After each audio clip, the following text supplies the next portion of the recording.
Hey there, it's Cookies, and Pacific Drive is essentially Half-Life mixed with the movie Twister and a dash of The Outer Worlds. But instead of chasing planets or chasing Amy, no, instead we are chasing forces beyond our control, all in the name of stealing high-quality artifacts to upgrade our shit and figure out what government experiments went south. Think storming Area 51 and Back to the Future. Let's get into it. CJ has to bet, and he's also dumb. Even though he's blind, he's not very fun. He has his own talk show, it's every gamer's dream. It's a crazy little talk show, and it's called Cookies. We open up behind a wheel for a sunny drive down a quiet road in Washington that began to turn grim, dark, and brooding. As the sky shifted into overcast and the road becomes hazardous, the closer the car gets to the zone. After a few bumps and scrapes and an encounter with an otherworldly portal, it leaves the player without a ride for a brief moment that did genuinely make me feel unnerved. Until we find ourselves in possession of a beaten down station wagon with a broken headlight inside a rotting shed. Our character rigs up an old station wagon and heads through the zone, which is a huge part of the Pacific Northwest, taken over by secret government experiments. This game is a science fiction experience at heart, but the horrors come from those unintended consequences throughout your journey, some of which some for better and some for worse. See, every trip in this game is different. Every pit stop grants you more materials to better survive the unknown. Every encounter establishes a pattern to help you better survive next time, and every interaction in this world beautifully pairs up to create a grander story worth investing in. Similar in the vein of BioShock, where you have these high pivotal moments that are stretched out by long periods of gameplay where not much of the main story takes place. This game follows a similar formula where in between the bombshells you have a lot of smaller pieces of stories that are much more digestible and really really poke at your brain to get you thinking more and more about the situations you're in.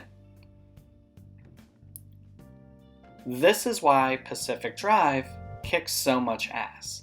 If you're new here, be sure to like and subscribe, or dislike and describe how I have the illest whip on the block. This game does a tremendous job of balancing those tense moments within its gameplay loop. Moments where you are on the verge of death trying to identify your surroundings as everything goes to hell around you.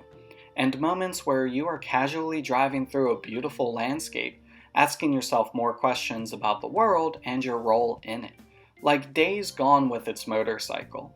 Your station wagon becomes a character in itself as you are utterly helpless without it.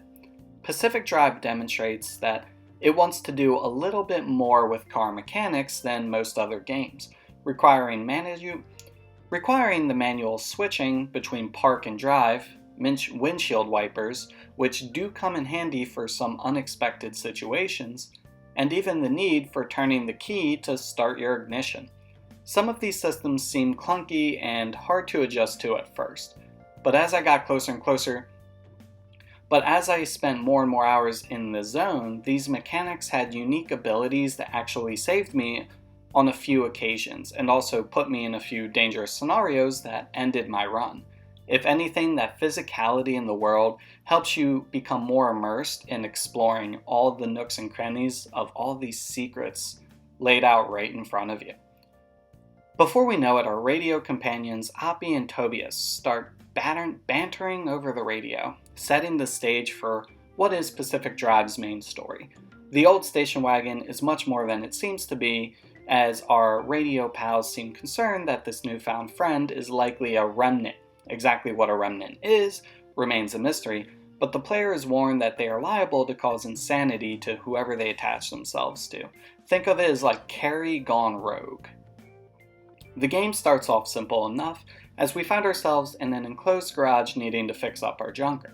The tutorial of this game offers quite the spectacle and immediately shifts organically into a learning tool for how this game works.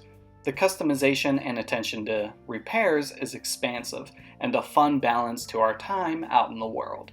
The only way to upgrade our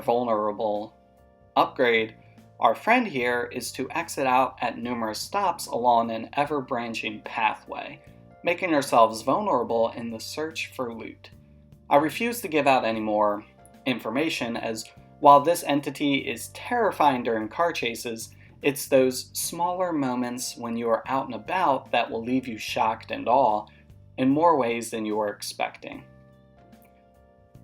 It might not seem like it, but the narrative for this game, it does a few neat...